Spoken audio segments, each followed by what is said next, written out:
Le sujet que j'avais choisi pour vous aujourd'hui, c'est un sujet que j'avais traité à la télévision, mais tout le monde ne regarde pas la télévision, qui est l'événement du Dry January, qui est un truc qui se répète chaque année.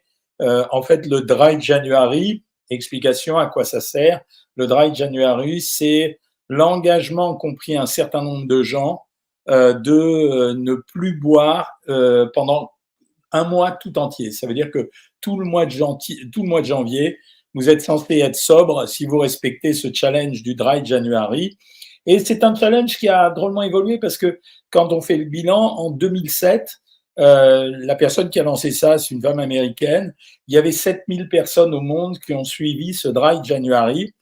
Et 16 ans plus tard, en 2023, aujourd'hui, on a appris qu'il y avait 17 millions de personnes qui vont suivre pendant tout le mois de janvier une abstention totale de l'alcool.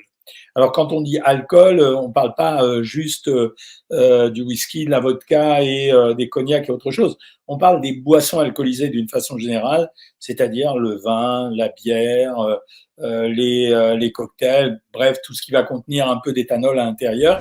La raison pour laquelle les gens ont fait ça, au début, c'était de dire moi, je pense que la raison principale, c'était montrer à ceux qui avaient tendance à boire beaucoup qu'il était possible de s'arrêter, voire de diminuer, et leur faire mesurer les bénéfices d'un arrêt de l'alcool. Quand on a questionné les gens après avoir fait ce Dry January, les gens ont observé 3 bénéfices, en tout cas sur le déclaratif. Premier bénéfice, ça a été je dors mieux, donc c'était le sommeil, les gens dormaient mieux. Deuxième bénéfice, c'était les aspects cognitifs, c'est-à-dire je réfléchis mieux, j'ai une mémoire qui est plus active, je réagis plus vite aux stimuli externes.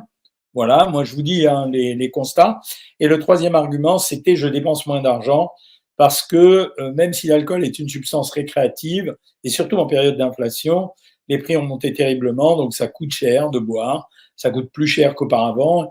Et quand vous allez dans les bistrots, en fait, le verre de vin, il a augmenté, je vous le dis, parce que je ne fais pas le Dry January, mais hier, en fin d'après-midi, j'étais boire un verre avec un copain, j'ai commandé un verre de vin rouge, qui était assez parcimonieux d'ailleurs, et j'ai payé ça 7 euros, ce qui faisait quand même cher le verre de vin qui n'était pas très bon. Moi, personnellement, qu'est-ce que j'en pense? Je pense que c'est une opération qui peut être intéressante pour les gens, pour leur permettre de mesurer leur consommation en alcool. Ça veut dire qu'il y a des gens qui ont pris l'habitude de boire régulièrement et qui ne se rendent pas compte que ça fait beaucoup. Je pense, par exemple, j'ai un ami à moi qui la dernière fois m'a dit oh ben je bois pas tellement, je bois 2 verres de vin ou voire 3 le midi et pareil le soir. Ben 6 verres de vin, mon gars, c'était une bouteille de vin. Je rappelle que la consigne mondiale aujourd'hui, c'est 10 verres de vin par semaine. En essayant de ne pas boire tous les jours. Ça veut dire 2 verres de vin par jour, 5 jours par semaine. Voilà. Bon, après, quand vous buvez trop, l'impact, je vous l'ai dit, ça veut dire le sommeil peut être moins bon, le foie s'abîme, il y a quand même un risque de déclenchement du diabète. Bon, je ne vais pas vous répéter tous les trucs de l'alcool, mais juste pour vous rappeler que l'alcool, aujourd'hui, c'est la deuxième cause de mortalité après le cancer. Moi, perso, j'y vois un avantage dans les régimes. Les abonnés Savoir Maigrir, vous avez vu que je vous ai mis une équivalence, un fruit égale un verre de vin, et j'ai mis à côté pas régulièrement. Donc, parce que je pense, et j'arrête pas de le dire partout, je pense qu'une bonne alimentation ou un bon régime n'est pas quelque chose qui interdit tout. Une bonne alimentation, c'est quelque chose qui autorise tout, mais qui contrôle, qui modère, qui harmonise les aliments les uns par rapport aux autres. C'est pas uniquement de l'interdiction. Les gens qui veulent absolument interdire tout dans un régime ou dans une alimentation soi-disant au profit de la santé, ils passent à côté du message de la nourriture qui est censé nous apporter tout de même la nourriture du bonheur, quoi. C'est vachement important, quoi. La deuxième chose, c'est que en termes de surpoids, ce qui me concerne, c'est ce que je disais aux abonnés Savoir Maigrir, l'alcool me pose un problème. Premier problème, c'est un produit qui inhibe l'action des triglycérases. C'est marrant la question, qu'est-ce que tu penses de la bourra?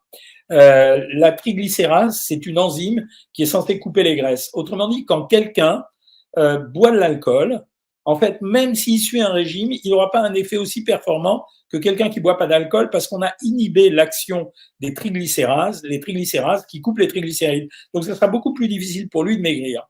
La deuxième chose, c'est que l'alcool, il est métabolisé au niveau du foie. Et donc, c'est ce qui explique que les gros buveurs ont un foie qui défaille un peu et ils ont un gros ventre. Donc, en cas de gros ventre, on n'est pas autorisé à boire de l'alcool. Enfin, il vaut mieux éviter de boire de l'alcool. Je pense que ça permet aux gens, ce que je vous disais tout à l'heure, de mesurer leur consommation d'alcool et de se rendre compte que finalement les routines sont les routines. On en a largement parlé quand j'avais écrit le dernier livre sur comment se porter mieux. C'est-à-dire qu'une routine, une fois qu'elle est installée, elle fait partie d'un mode de vie.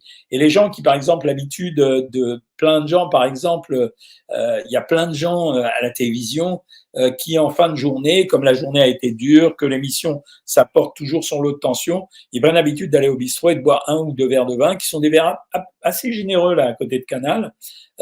Et donc, on s'en rend pas compte. Et si on boit un peu le soir, la ration, elle est vite dépassée. Donc, voilà pourquoi je trouve qu'il y a un peu d'intérêt à faire le January. Mais quand vous faites le Dry January, ce qu'il faut que vous fassiez également, c'est que vous vous questionnez sur ce que vous êtes, quoi. C'est est-ce que vraiment vous êtes dans une consommation importante ou non? Et voilà.